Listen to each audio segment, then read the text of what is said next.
Okay, welcome back to the Big Blue Workshop. Today we are going to make yo-yos. I started making these for my nieces and nephews when they were 3, 4, 5 years old, and it was just kind of a cool little Christmas present that I would make along with spin tops and things that I'm now getting much better at making. When I was 8 years old, I met the world yo-yo champion, a guy named Bunny Martin, and he taught me all kinds of cool tricks with yo-yos. This yo-yo is made out of aircraft aluminum. I believe it's a Duncan Drifter is what it's called. This one is something that involves a CNC lathe, and I don't have one of those, so we're going to use some simpler processes to make a cool wooden yo-yo. It's really simple to make these, so hopefully you can take this and make some of your own. Stay tuned, see what you think. If you've watched any of my other videos, you know that I'm actually involved in the Indian guides and the Boy Scouts and things like that, so I camp a lot. I found some wood in the woods. I was walking around and a tree branch had fallen off an oak tree. I cut a piece off of it and milled it down, and this needed to be a little bit thinner, so I ran it through the planer a couple of times.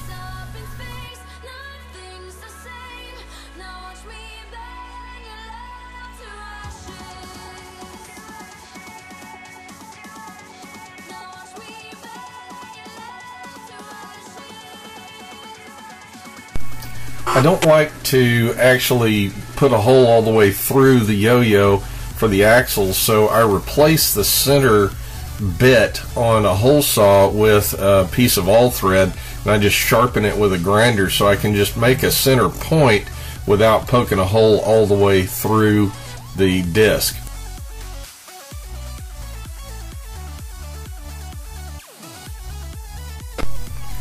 If you've ever used a cookie cutter, you can relate to this system. I, in short, clamp the wood to my drill press, use a hole saw, and literally cut the yo-yo disc out like a cookie. You can't really see that center piece that I made for the hole saw, but as I cut through this, when you see the disc, you'll see the actual little mark that it makes, and it allows me to drill a more accurate axle hole when I'm done.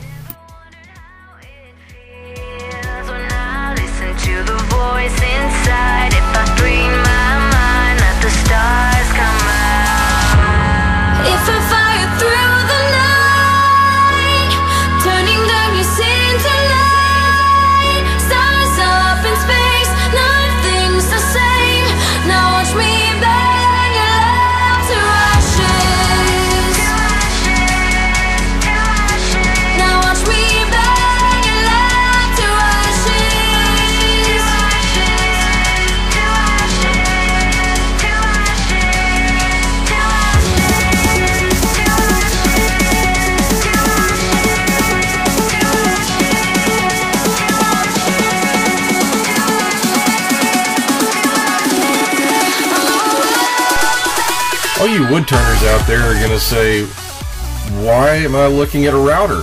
Why don't you just put this on a lathe and just turn it on a lathe? And the answer is, I never can seem to get matching radiuses on both sides of the yo-yo with a lathe. You can probably get a little bit cleaner cut, but I never can seem to get it to match. The only way I've ever seen people to get it close is they weigh each side of the yo-yo and try to match them up, but it's still never completely symmetrical. With a router, I can actually put a roundover bit in it and run the disc through the roundover bit and get a nice, clean, even roundover edge on both sides. You'll notice, though, however, I'm fighting the collet on my router today. Often my bit will stick, and I've got to take a flathead screwdriver and a mallet and pound it out of there. It's a 15-year-old router, and I just haven't managed to replace it with a really good Bosch router yet. So eventually that will happen. But here we go. You'll see what happens when we round these over. My hands are in the way, so it's a little hard to see. But in short, I just kind of run it right up against that fence as a starting point and round over the edges, and then I'll change this bit to a smaller round over bit and do the interior edge, so I get two really clean edges.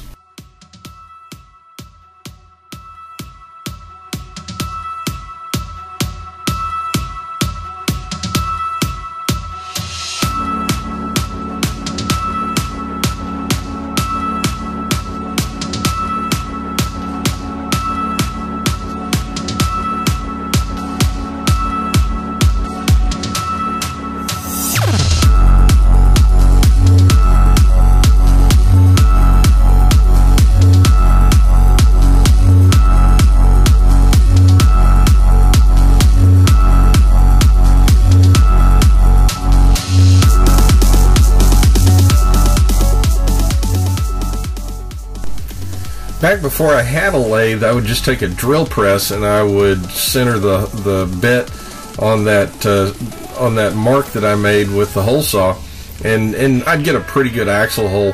Now that I have a lathe, I can chuck the disc up in the jaws of my lathe chuck, and just put a nice clean center hole that is aligned as the yo-yo's spinning.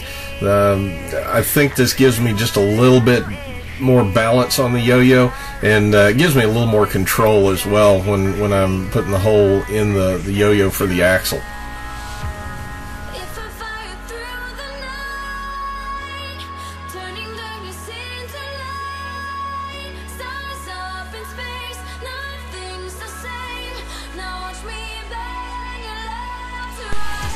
Now that all the milling's done and all the heavy cutting's done, I'm going to switch to sanding and polishing.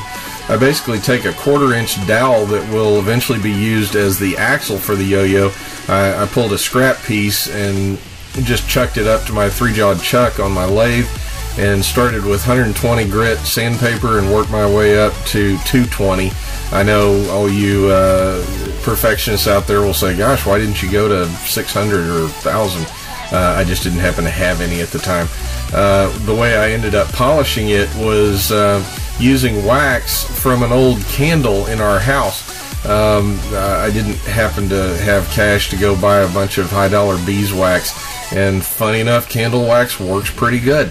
So pay attention and you might pick up a cost-saving tip here.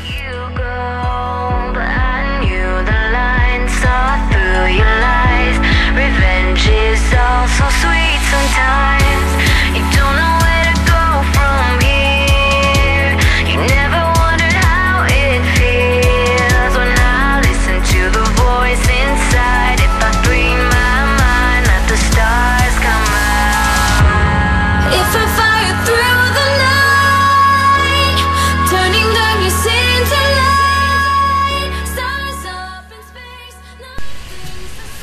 If any of you are still learning a few things about wood turning, one thing I have been told by many people, and it makes a lot of sense: do not use cloth rags when doing this. Use paper towels. These are blue paper shop towels. If they grab, they'll tear, and they won't take your finger with it.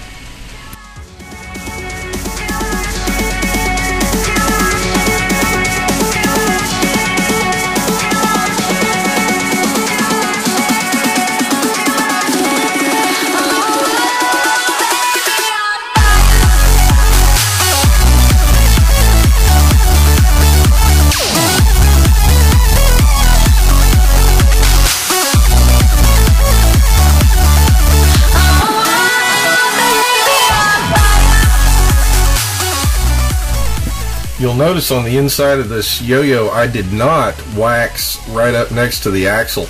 You need a little bit more of a rough spot there for the yo-yo to actually react when you pull it back up after it's been spinning. I did use oak dowel rods. They tend to be a little bit harder, and they tend not to they tend to grab a little better when you actually pull the yo-yo back up. What I did was inserted the oak on both sides with a little bit longer kind of test axle. I marked how deep the axle went into each side, and then measured that with a little square, and added just barely 1/8 of an inch as far as a gap for the string. That's actually a bit too wide for most people. I tend to spin the yo-yo pretty fast, and if it's not wider, it'll pull too quick. But 1/16 of an inch to an eighth of an inch is a pretty good gap between the two sides of the yo-yo.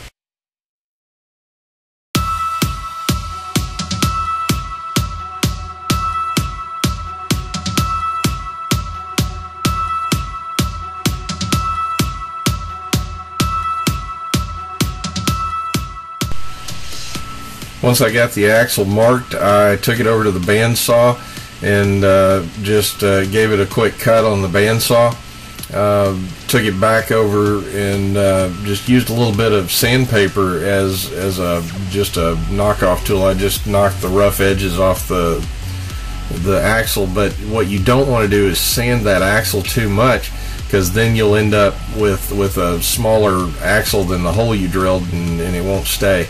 I used CA glue as my fastening material. Some people like to use wood glues. I think on a yo-yo the CA glue tends to hold it a little bit better because it takes a lot of abuse. You just don't want to get CA glue on anything but the inside of that hole. So I just took, actually it's an old Pinewood Derby axle, and I ran it through the middle of the hole just to make sure I got it spread well, and didn't want to get any on the face of the yo-yo. I test fit it with one side, let it sit for 10 seconds, and then removed the side that wasn't glued and glued it up, spaced it, matched up the grains, and had a pretty good yo-yo when I was done. If I fire through the night, turning darkness into light, stars up in space, nothing's the same. Now watch me burn your love to ashes. Now watch me burn your love to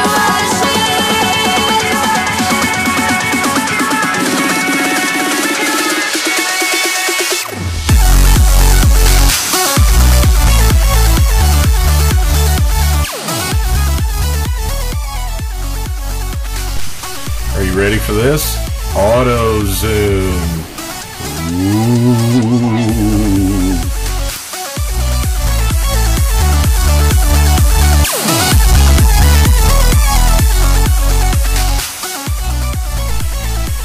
I buy strings from the Spintastics Yo-Yo Company. I can get bulk packs of like 50 strings, and these are actual cotton yo-yo strings that work really good for this kind of stuff. You could take just regular cotton string, double it over, and spin it, but I like to go just a little bit past the extra mile here. In short, you just pull a loop in the end of the string, put it over the yo-yo, and away you go.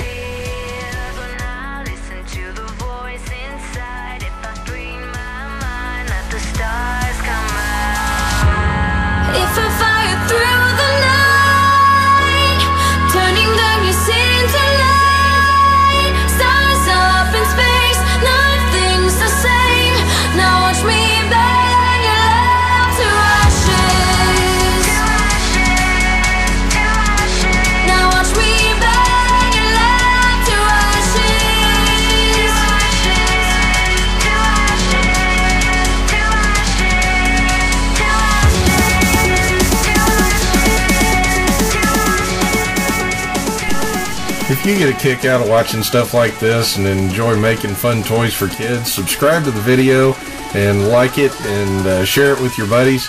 Let me know what you think. I hope you have fun making your yo-yo. Have a great day.